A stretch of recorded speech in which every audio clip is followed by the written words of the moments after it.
Can you do me a favor and just hold this, please? Can you hold this for 1 second? I'll just.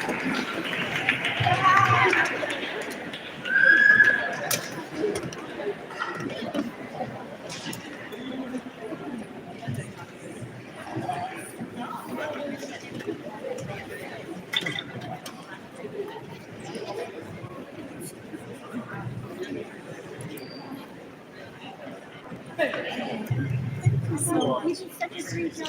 I'm gonna send you all the information. Thank you so much. Thank you.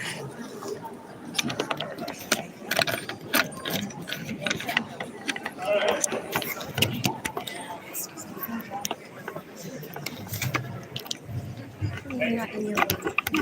Okay, thank you. All right, that was wow. Energy there was. Please, just give me a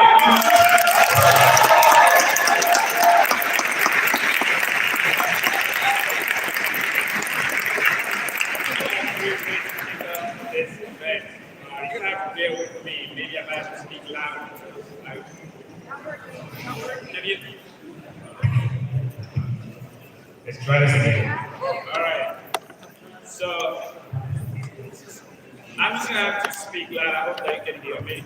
I just want to take a minute to recognize some folks in the room right now. I recognize Senator Jamie Eldridge. Who is the sponsor of the Safe Community Act. So we are grateful to him. Thank you. All right. Yes, yes. Yeah.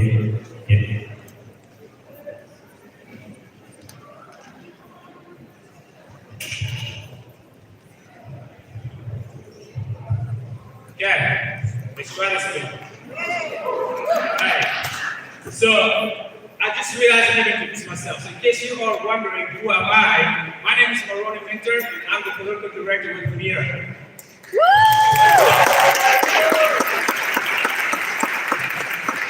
I am also a proud immigrant.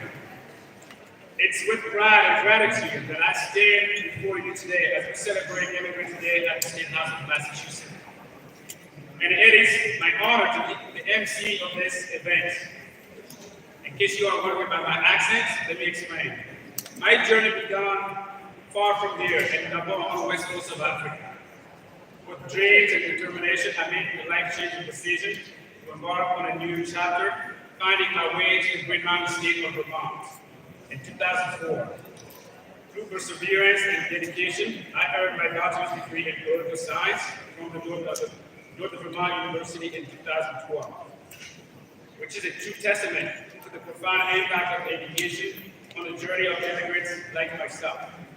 However, behind every milestone stands the invaluable support and investment from the state of Vermont. And so as we gather here today in Massachusetts, I am reminded of the shared commitment of the states like Vermont and Massachusetts in investing in immigrants. My path has been of community organizing and advocacy, driven by my deep commitment to justice and equality. Through my career, I've passionately advocated for justice and the rights to be. From leading campaigns at the HCU of Vermont to managing activism for Ben and Jerry's, I strive to making meaningful impact, especially in the lives of marginalized people. But as an immigrant, our journeys are not only defined by our professional achievements. Mine is shaped by the values instilled in me as a son, a grandson, brother, a father, a coach, and a community organizer. Whether at home, in communities, on the soccer field, or in the halls of government, I strive to embody the principles of compassion, inclusion, empowerment, which are values that MIRA and all of us here stand for. As we gather here today to celebrate the rich tapestry of immigrant experiences and contribution, let us remember that our diversity is our strength, and our unity is our power. Together, we can build a future where all individuals, regardless of what they look like, have the opportunity to thrive and contribute to the fabric of our community. As we navigate one of the most hostile moments and history, MIRA is committed to serving as a strong and unifying voice, connecting immigrants and refugees, service providers, and a wide array of allies to fight together for a just, inclusive society. So together, let's have the courage to be bold and the courage to welcome. Thank you.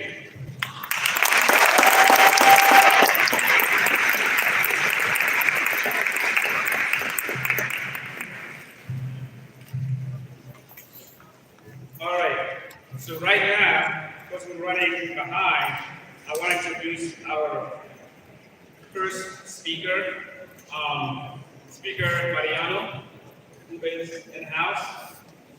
Speaker has been a big champion.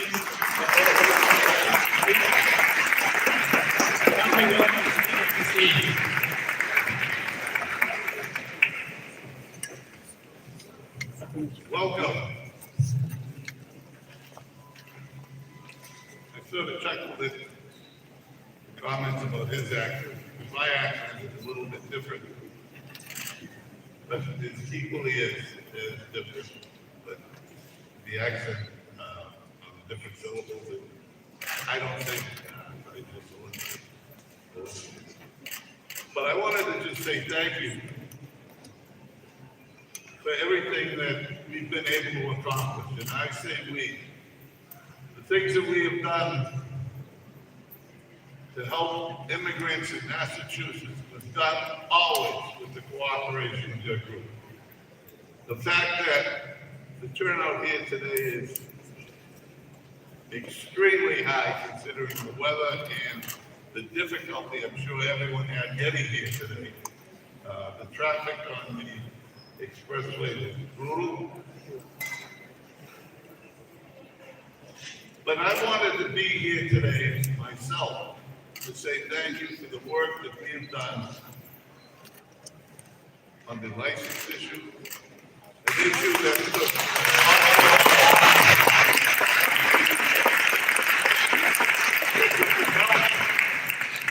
of all the immigrant groups. We were able to make our case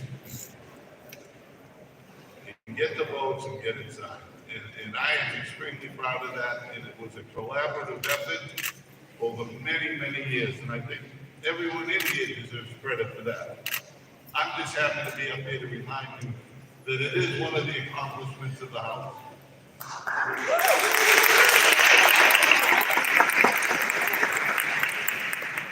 You know, and then, as recently as last summer, we were able to extend the in-state tuition and state financial aid.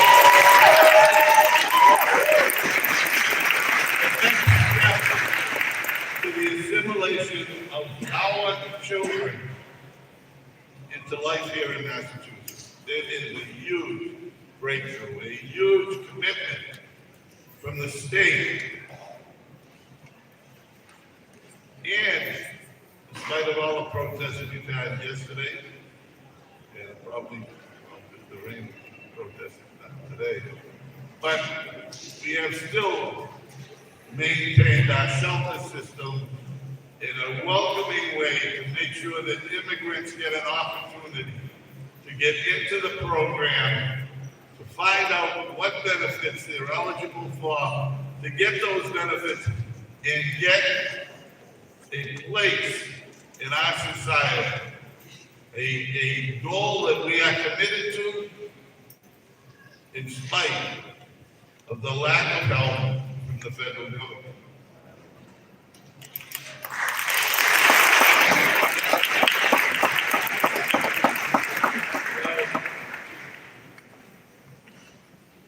One of the things that causes our economy to be successful is the influx of immigration.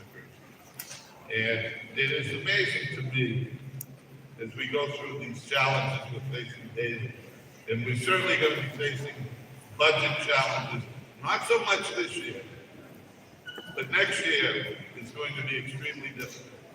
It'll be extremely difficult for us as legislators and extremely difficult for you as advocacy. There is no money coming from the federal government. They are in such a disarray. We can't count on their help at all. Before the elections are resolved in November, we will let them do our budget. Our revenues are declining. They're down 9% over the last 3 months. So it's going to be a struggle. It's going to be a struggle. We're going to have to do it on our own. And we're all going to have to tighten our belts and do the best we can to make sure that the programs that are important are funded adequately. And that is my commitment to you. No matter what the difficulties,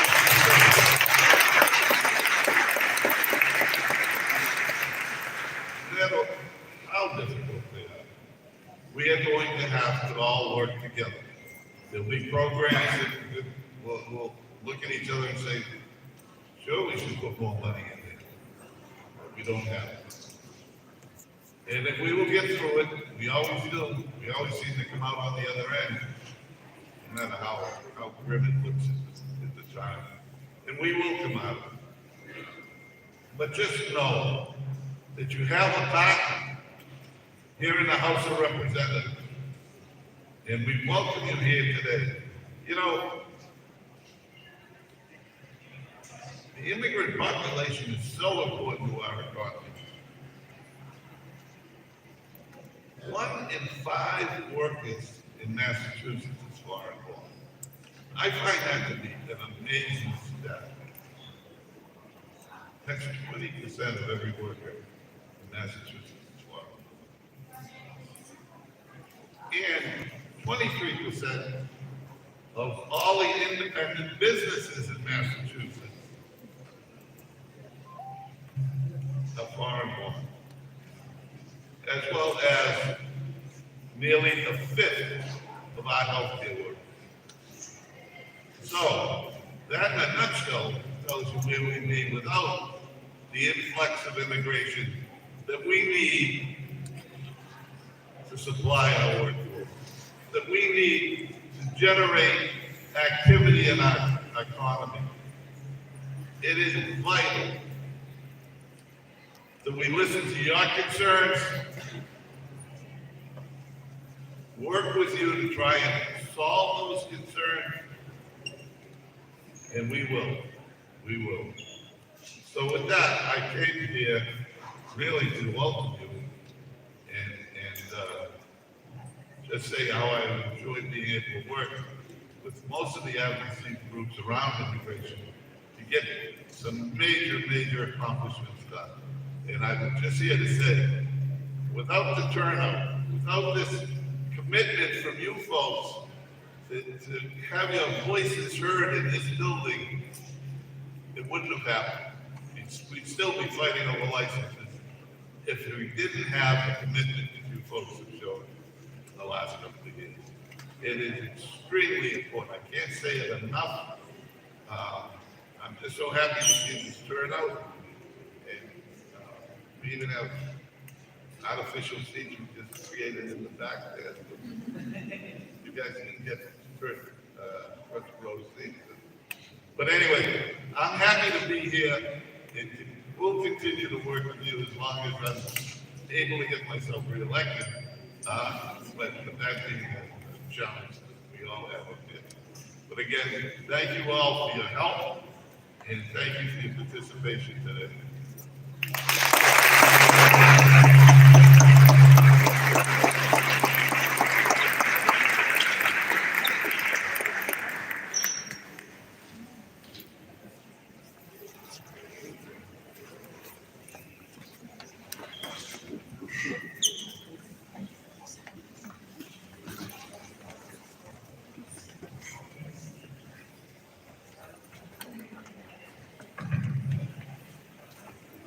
We'll get another big applause to the speaker.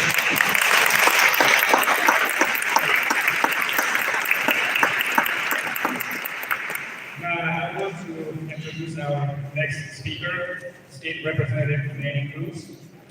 Please welcome Representative Cruz to the stage.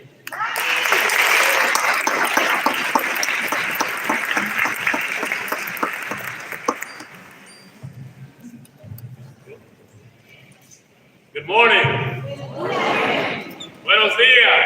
Buenos dias. Bon dia. Bon dia. Right. Good to be with you. Bonjour. Bonjour. That's right. I'm Charlie. I can't speak for you, so I'm learning something from you.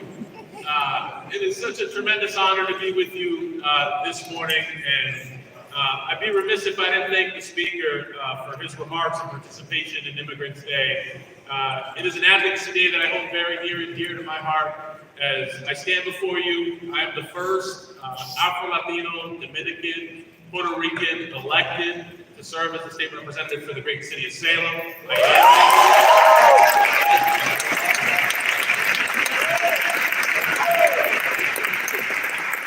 And we are a nation of immigrants. And when I think about this particular day, I can't help but think about my mother, who made the harrowing decision 32 years ago to leave her homeland of the Dominican Republic, to come to this country with the aspiration of a better future for her 3 children. And my mother came here with my father and the belief that she would find love and happiness. And that's not what happened for her, regretfully. Her American dream turned into a nightmare. She was a permanent U.S. resident who was married to what she believed was the love of her life. And she had to survive domestic violence in a country in which she didn't know the laws, she had left her family behind, and she had these 3 small children. And my mom courageously made the decision to flee because she believed that her sons and her deserved a chance at another life. But it wasn't easy. Growing up and living in Salem in a country that she didn't know, raising 3 children while experiencing deep poverty, she felt the burdens of the system. But I want to thank God for social workers, because it was through the great work of social workers that my mom was able to make sure that we had all of our needs met. But one of the things that I was raised up upon my mother's story, which is so important, is those social workers helped connect her to her vocation right here in this country. My mom was a hairdresser in the Dominican Republic, and they made the effort to ensure that she got to do her profession here in this country by enrolling her in Blade Beauty School and allowing her to graduate. And so my mom did what she loved, but she always carries with her that pain of surviving domestic violence. And as an immigrant in the country that, again, she didn't know, one of the things that my mother wrestled with was that my father would often use her immigration status as a resident to make it known to her that if she ever decided to leave his side, that she would be faced with deportation, because that's the power that he tried to project to her. Because in our homeland, in the Dominican Republic at the time, our law enforcement community was incredibly corrupt. And my mom believed the lie until the day that she didn't. And I stress this because as the sponsor of the Safe Communities Act, I know that law enforcement, that the biggest tool that they have at their disposal when it comes to serving the interest of public safety is trust. Trust in our immigrant communities, in our historically underserved communities. And that is why I'm so pleased to work with my colleagues, State Senator Jamie Eldridge, State Senator Liz Miranda, and Leader Ruth Balzer, to try to get this legislation across the finish line. Because we have momentum.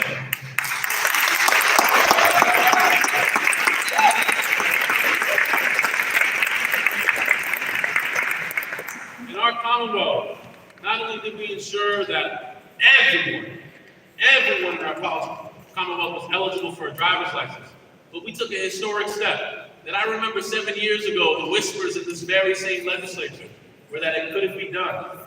We made sure that all of our students, regardless of documentation, were able to attend our institutions of higher education and pay in-state tuition rates.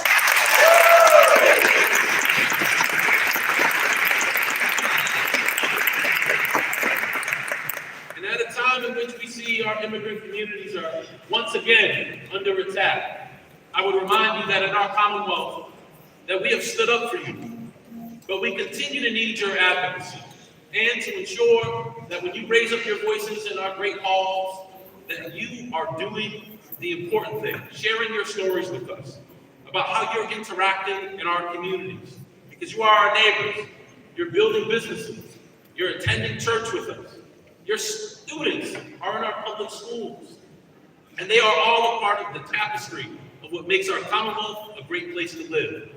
So I thank you for being here today in the community as the son of immigrants. I couldn't be more proud to look into this sea of faces and know that here in our Commonwealth, we are doing all that we can to make immigrants respected again. Thank you.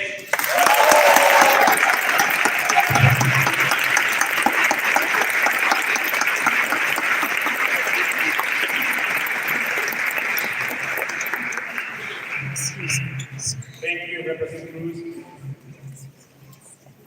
And now I just want to take a moment to recognize that Senator Liz Miranda is in the room.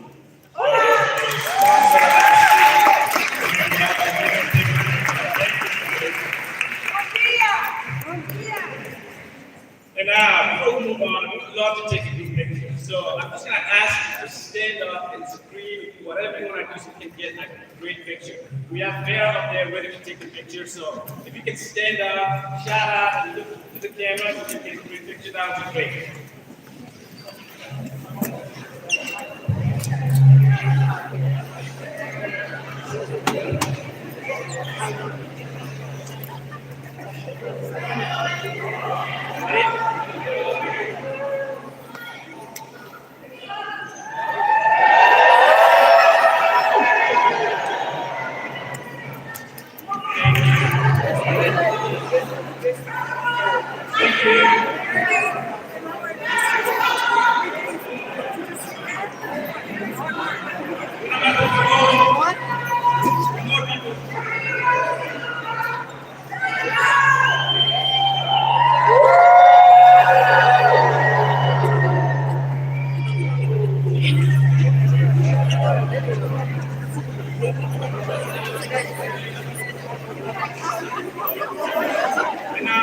Just reiterate, we also you are here to be with the legislator. There's a meeting with the legislator at 11 o'clock. So at 11:15, we need you to be in the hallway. We have some staff to help you, take you to be with you, legislator. And now, I would like to invite our next speaker, Christian Kong, from Same Story Inspired. Christian,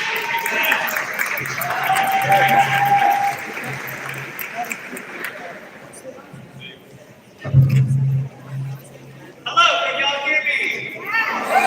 Welcome to Advocacy in the So, first of all, my name is Gladys. I'm 22 years old. I live in East Boston, and I'm undocumented. In addition, I have been an organizer for my organization, Stories Inspiring Communities, for the past 8 years. I want to tell you a little story. My family is from El Salvador, and we immigrated to the United States when I was 3 years old in 2002.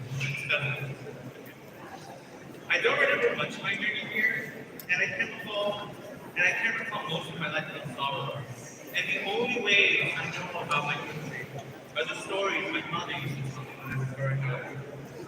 She tells me stories of how my cousin and I used to play with the little baby chicks on the farm we had, of how I used to cry all the time when I didn't get anything I wanted.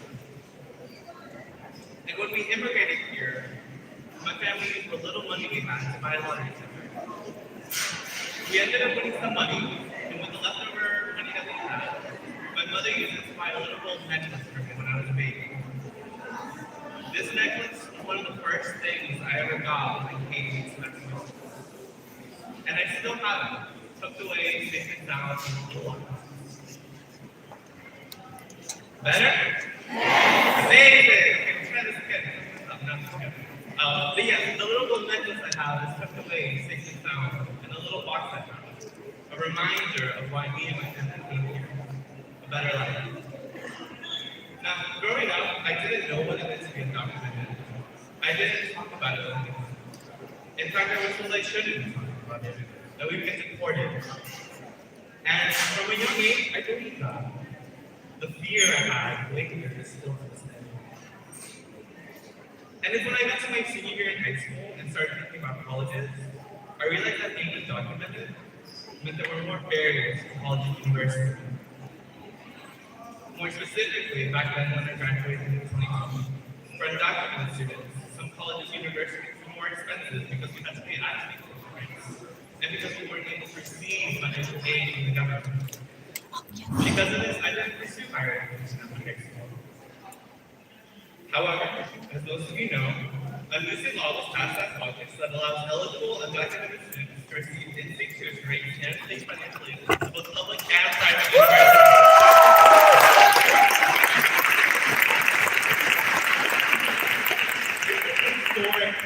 That should be celebrated and uplifted.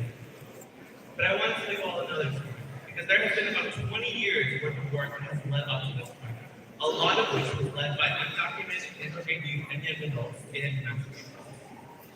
It all began in 2002 when a group of undocumented students at East Boston High School wanted to go to college, but they were constantly told by their parents, their friends, even school administrators, that it wasn't an option for them because they were undocumented, and that it was too expensive for them. Eventually, these teachers met a teacher named Mr. Bottega, who asked him this one question: what are you going to do about it? From then on, the students started organizing themselves about what they were going to do to get to college. They held meetings in school, church basements, and other areas where they could strategize about how they would get to college. Eventually, the students launched a campaign called Why We Can't Wait to push for a state law that would grant undocumented students in-state tuition rates to public colleges and universities. The students were able to successfully organize students, parents, teachers, and allies to support their campaign and pass the bill in the House and Senate. However, once the bill reached then former Governor Mitt Romney's desk, he vetoed the bill and prevented it from going into law. The students and everyone involved in the campaign were devastated, but didn't lose hope. They officially formed an organization now known as Stories of Strike Movements that for the past 20 years have fought and will continue to fight for the rights and support of immigrant youth and young adults in Massachusetts.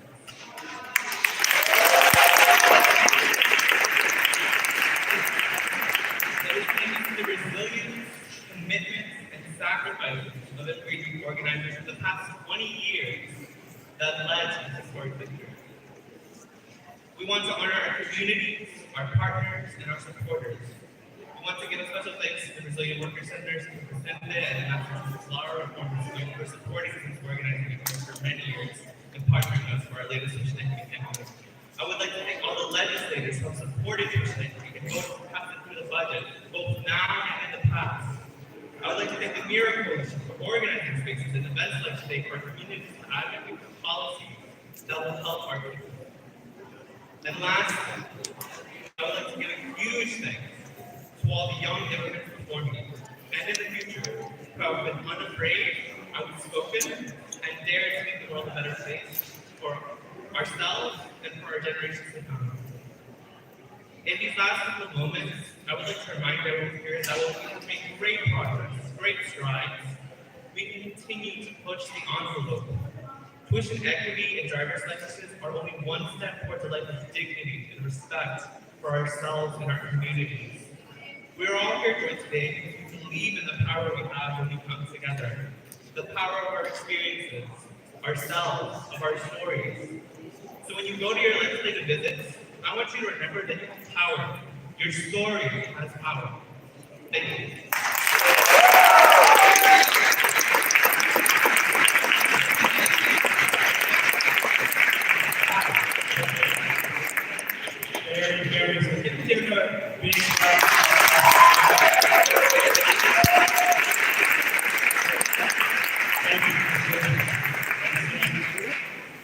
And I would like to introduce our next speaker, Gladys Vega, the Executive Director.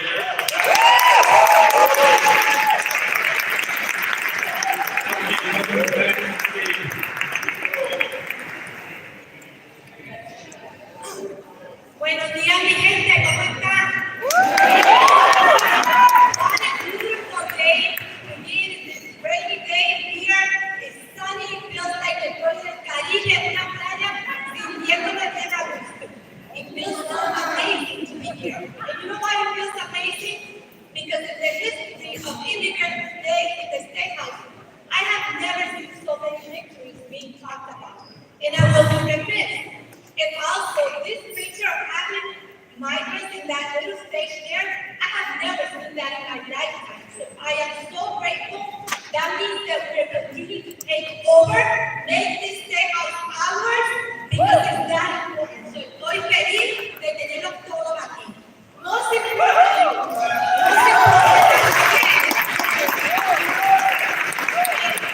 a day like this must be celebrated because we have an organization like MIRA that keep us together to continue to advocate for legislation like these. All these things that we have in that faction are extremely important. It is very important not for us to be here today, but for us to be door knocking every day in the State House to bring the stories of our people. Because that's what makes policy changes. And I will be remiss if I don't mention that the struggle of immigrants is the struggle of every nation and every state in Massachusetts and in the United States. And I will be remiss if I don't mention that to see the Speaker of the House here. I mean, I never thought that I was going to live to see Mariano. Ese señor puede perder votos y está cogiendo un riesgo de estar aquí con nosotros. He's taking a risk for him to stand here and support in an era where migrants are not popular. In an era where we only good to work and to carry America and be the machine that keeps America going. We are only good for that. So, as Speaker of the House, thank you so much for standing with us.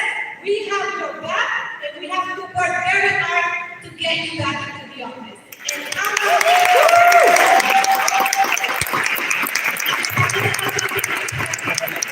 have to say to Albert, Cabral, la nueva generación de representantes y senadores, thank you so much. Cabral, thank you for supporting our SNAP program, our Feeding Our Neighbors Coalition. I have to say something, and I wish that we can take one moment of silence for the victims of Baltimore. Baltimore could be Massachusetts. The people that died in Baltimore were immigrants. Those immigrant families that died, they were working. They had no father to go. When they are back home, they may not have an economic life to support them because they were their breadwinners. So we cannot forget who built America, right? And that is so important. Why we support all the legislation that we have in this faction, but we also must support SNAP benefit for immigrants. That is very important because the families that die in Baltimore could be our families here, and the long-standing immigrants that have been here for the longest, they lose their job because they are TPS, because they are probably in DACA, and they need something to support them for food stamps or cash benefits. So it's very important that we continue to support all the MIRA legislation, including the legislation that Representative Cabral worked so hard many years ago. And I would say, let's take a moment of silence for the immigrants that we lost in the Baltimore accident.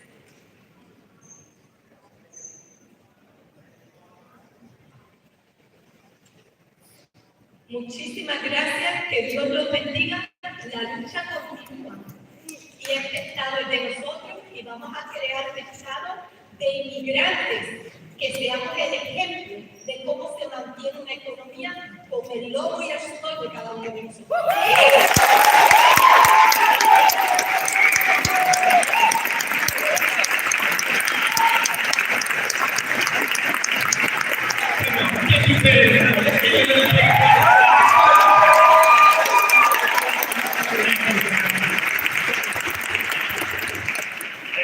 It is my honor to introduce our next speaker, Senator Vega, who is a tireless advocate for justice and equality.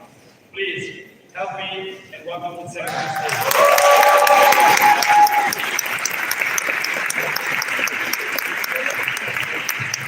Good morning, everybody.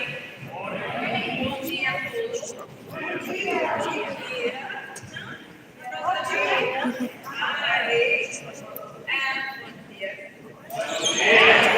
So I have to say that at all the readings that I have learned to be an advocate, but more importantly, importantly, I have to give credit before I go into anything about the fight that we have before us.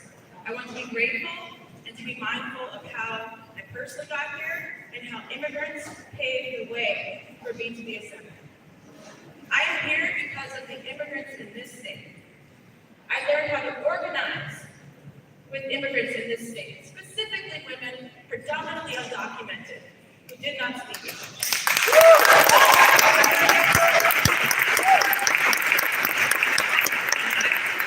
Because I lost my job at a big corporate law firm and I didn't know what I was going to do, immigrants welcomed me. And they said, you have a home here, you have a place here with us. Now grow up, you gotta fight. Immigrants taught me Portuguese, they taught me Spanish, they taught me about the rights that we need to continue to fight for, and how our struggles are connected. As a Black woman in the United States, we're deeply connected to the immigrant struggle also in the United States. We need each other. We need each other, especially now when they're trying to demonize immigrants. And they're trying to literally erase the history of this country, whether it's Black history or the contributions of immigrants' history. There are movements to erase us because it's trying to prevent us from knowing our true power. When we know how far we have come, when we know the borders that we have crossed, when we know the years that we have worked, the children that we have raised, working 2 or 3 jobs, when we know that kind of power in each of us individually, imagine the power when all of us stick together. We don't just welcome immigrants here. We need immigrants here.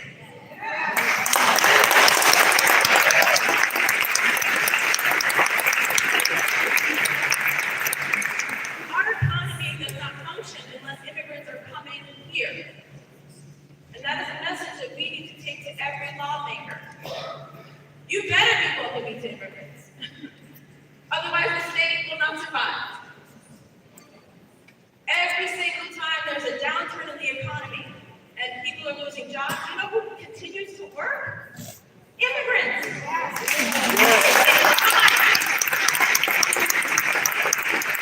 you know who risked their lives during COVID? Do you know who was doing the work when other people were able to stay home? Immigrants.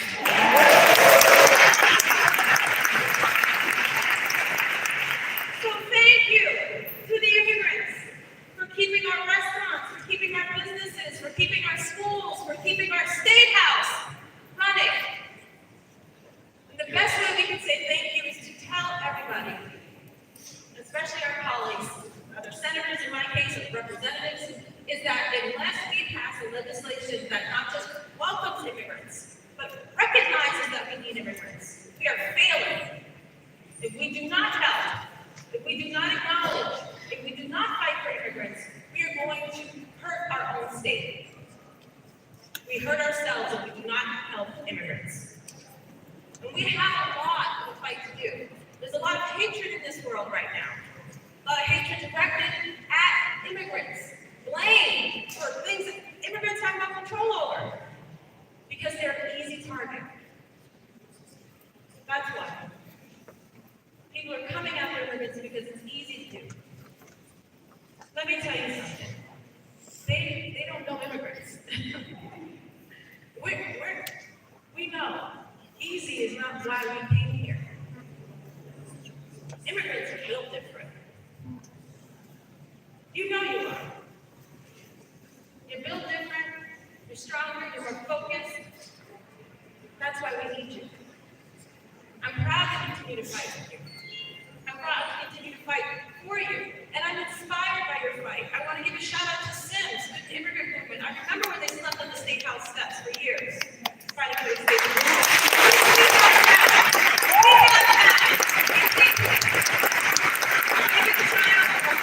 all the organizations that mentored me as I came along, from the Brazilian Women Group to the Brazilian Worker Center to Centro Presente to Colaborativa, all of these organizations, and I say organizations because they're not just the directors, but it's all the staff, it's all the volunteers, it's all the organizers, Greater Boston Legal Services, MIRA Coalition, MAX, there's so many.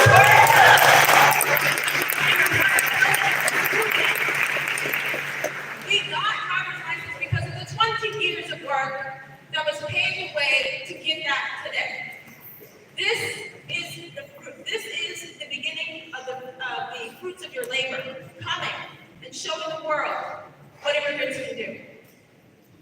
So just very quickly, eu quero só falar em português, que eu sou aqui um doutor sempre eu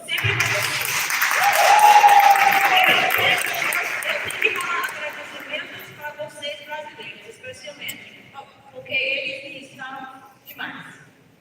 Paciência, como lutar, ainda não como cozinhar, mas ainda não. Mas, tem que saber, a lutadora sempre com vocês, não me importa se vocês têm documento ou não. Para as mulheres brasileiras, especialmente. Obrigada demais.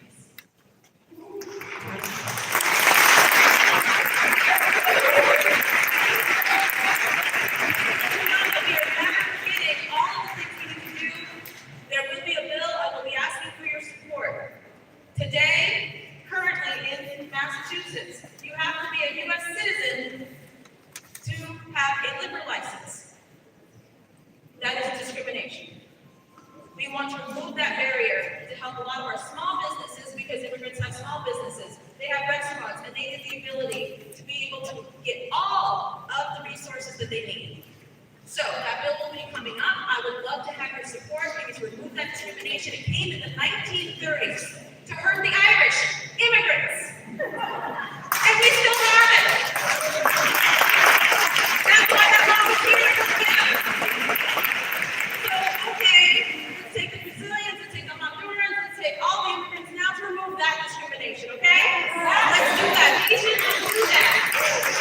I'm proud here to fight for you. Come by my office, 413C, okay? Ciao.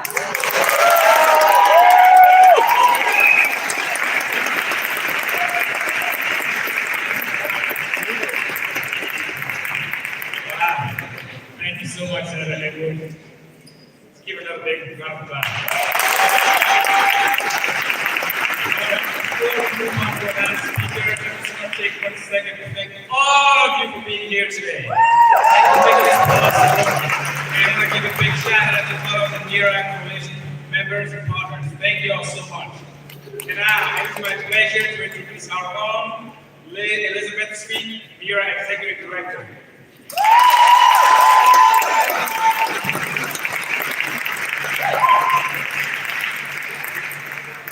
Everyone, it is such a pleasure to be here with you all today and to enjoy these incredible speakers that we've already heard from. It's this day is absolutely our favorite day around the MIRA Coalition, and we could not be more excited to be sharing in this time with all of you. This is our 28th annual Immigrants Day at the State House. 28 years.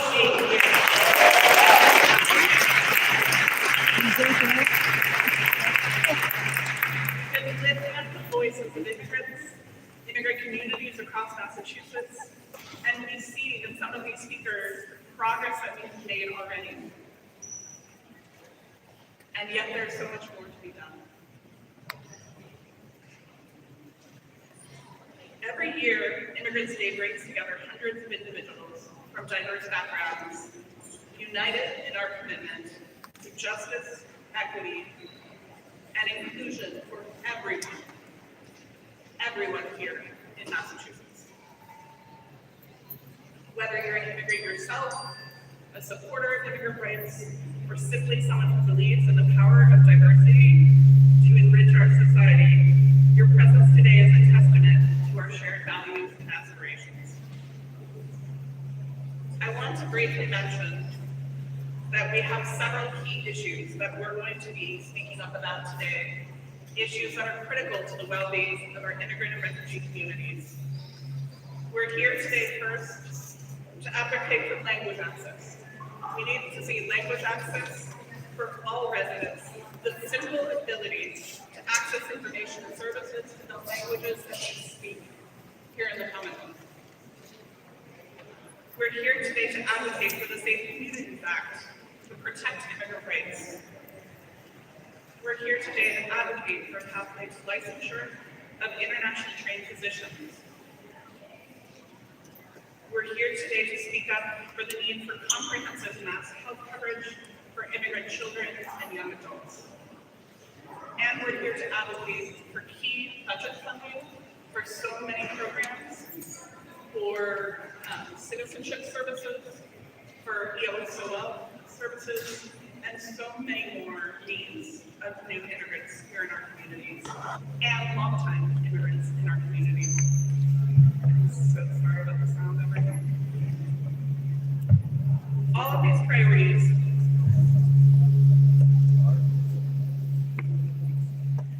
reflect our unwavering commitment to building a more inclusive and welcoming Massachusetts for all who call it. We want to very briefly thank, on behalf of MIRA, we want to recognize several legislators who are here in the room with us, many of whom have already been recognized. We could not make progress on these many priorities without our legislator friends. And we want to thank everyone who's shown their support for the values of inclusivity and diversity and have taken real, tangible steps to ensure that the voices and needs of immigrants are heard and addressed. Thank you.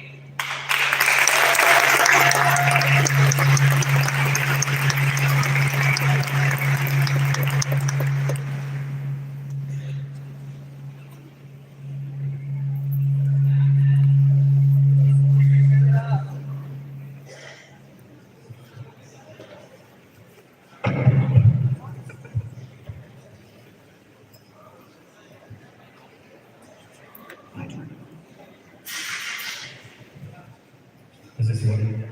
Okay. All right, I'm moving away. Sorry. We don't know what's going on with this sound. Finally, there's one last thing that I want to speak about before we go on to have our meetings that we're all here to do, to actually get out and talk to our legislators face to face. We also come together today to unite in our support to welcome new immigrants to Massachusetts. You know, we have heard too much negativity, too much uncertainty, too many mixed views on whether and how much we should welcome immigrants here to Massachusetts. And we, in this room, are here united. We are united in our support to welcome. And we invite all of you to join in our Massachusetts Welcomes campaign and show our courage to welcome. Hopefully, you've already seen some of our campaign online. Today, if you haven't already gotten it, we have swag available. We have Massachusetts Welcomes yard signs, stickers, bumper stickers, t-shirts. You can show and lift up your courage to welcome everywhere, in your communities, online, and more. And if you need any of the tools, reach out to anyone at MIRA Coalition, and we're happy to help you. Why does this matter? You know, the speaker already took some of my talking points. The reality is that one of the reasons that we want to welcome immigrants to Massachusetts is because it is the economically smart thing to do. We have a workforce shortage here in the state, and we have people wanting to come and work. It seems like an easy solution to me.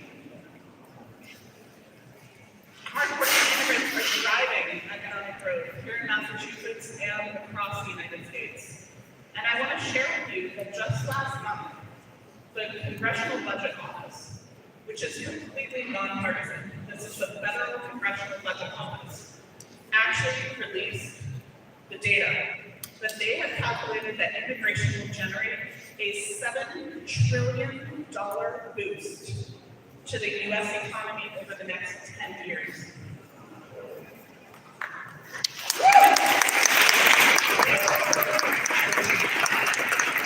that one more time. The Congressional Budget Office found that immigration will generate a $7 trillion boost to our economy across the U.S., and that is incorporating all of the recent new immigrants coming into the U.S. right now. That is an incredible thing.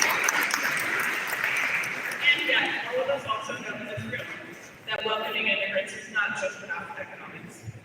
It's also the right thing to do. We continue to live up our values. We We believe that the Commonwealth is stronger because of our rich history of welcoming immigrants who join our workforce and strengthen our communities in so many ways. We believe in a Commonwealth where diversity is celebrated and every single person has the opportunity to succeed. With that, I want to thank you all again for being here and being part of this incredible day, and wish you the best in your meetings with your state legislators. Thank you all so much for listening.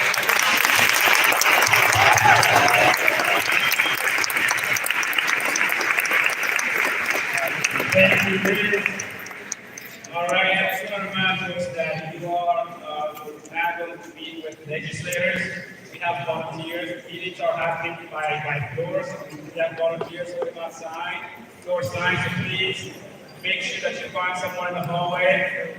We have one over here. Okay, we got no sign over there. So please find someone on the side to take you with legislators. I know what. Thank you all so much for coming.